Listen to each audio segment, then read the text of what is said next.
रात करते थे और वहाँ एक मजबूत बादशाहत कायम थी। अच्छा, यानी बाकायदा एक जागीरदाराना निजाम था।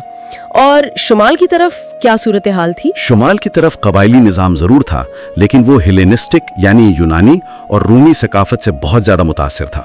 वहाँ तिजारती रास्तों की वजह से दूसरी तहजीबों का काफी असर और रसूख मौजूद था। तो फिर मक्का की क्या हैसियत थी इस सब में? वो भी तो सहरा के बीच में था। हाँ, मक्का सहरा के बीच में था, लेकिन वो खाना बदोशों की बस्ती नहीं थी, बल्कि ये एक इंतहाई ताकतवर बैनुल अक़वामी तिजारती मरकज था। वहाँ ताजरों की एक बहुत मजबूत अशरफिया का गलबा था, जो पूरे खित्ते की माइशत को कंट्रोल करती थी। ये तो वाकई हैरत अंगेज है। यानी ये कोई एक रंग का मुआशरा नहीं था, बल्कि इसमें ज़राअत, अशरफिया और बैनुल अक़वामी तिजारत सब शामिल था। लेकिन इतने ज्यादा तनव्वु के बावजूद क्या कोई ऐसी चीज थी जो इस पूरे खित्ते को आपस में जोड़े हुए थी? जी हाँ, इतने ज्यादा फर्क के बावजूद ना 3 चीजें इन सब में मुश्तरक थी।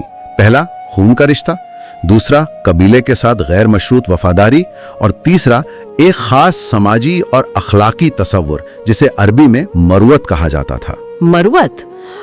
ये मरुवत ही वो असल ग्लू थी जिसने इस माशरे को जोड़ रखा था।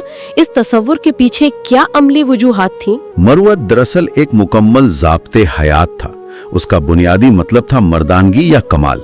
उसमें मैदान जंग की बहादुरी, मुसीबत में सब्र और सबसे अहम बात, कमजोरों की हिफाजत करना शामिल था। यानी अगर कोई पनाह मांग ले तो उसकी हिफाजत करना? बिल्कुल।